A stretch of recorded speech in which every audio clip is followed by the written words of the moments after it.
Hey guys, it's Nolan, and this is my speech about my favorite place. So imagine this. You have a flat tire and you're 2 hours away from the nearest city. You have no phone signal either and can't even make a simple phone call for help.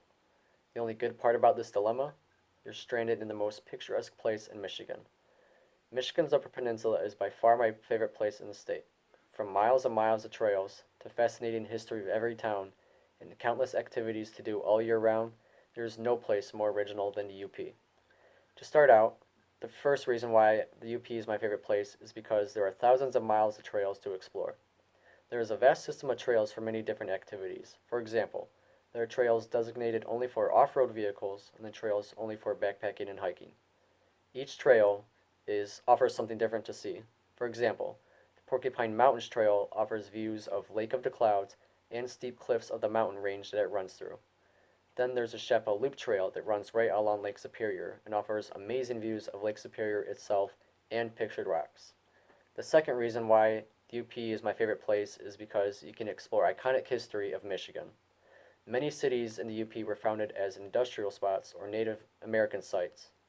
For example, Sault Ste. Marie was founded as a trading post way back in the 1600s. And then did you know that St. Ignace is the oldest Native American tribal gathering site in Michigan? Well, now you know.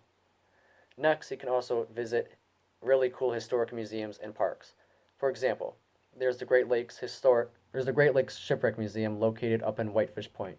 This shipwreck museum is pretty cool. There you can learn all about the different shipwrecks that have occurred in the Great Lakes, especially many that have occurred right off Whitefish Point.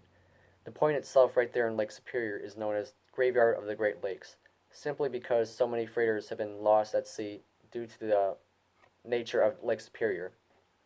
And then there's Fayette Historical State Park, which you might be thinking is kind of like a nature park, but it really isn't. It's more like an abandoned ghost town.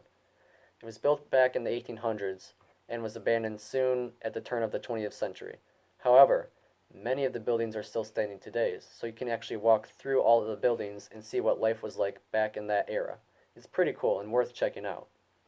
The third reason why I love the UP is because there are many different activities and there's so many you can do all year round, so there's definitely something for everyone. The UP is also known as the Outdoor Enthusiast Playground. For example, like I said earlier, there are scenic trails you can check out either by hiking, backpacking, or by ORVs. Next, there's also endless recreational water activities, so water skiing, kayaking, tubing. There's so many different ones you can check out. And especially with yourself being only from 6 miles from water, it's pretty easy to find something to do. The next, even though Mackinac Island isn't technically a part of the UP, I decided to include it in this speech as well. Mackinac Island offers fine dining and luxury stays.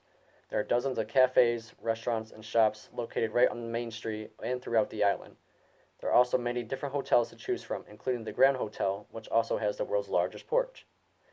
In conclusion, the Upper Peninsula has something for everyone, whether it be checking out local history, exploring wilderness, or doing something that caters to your interests. The UP is calling for you.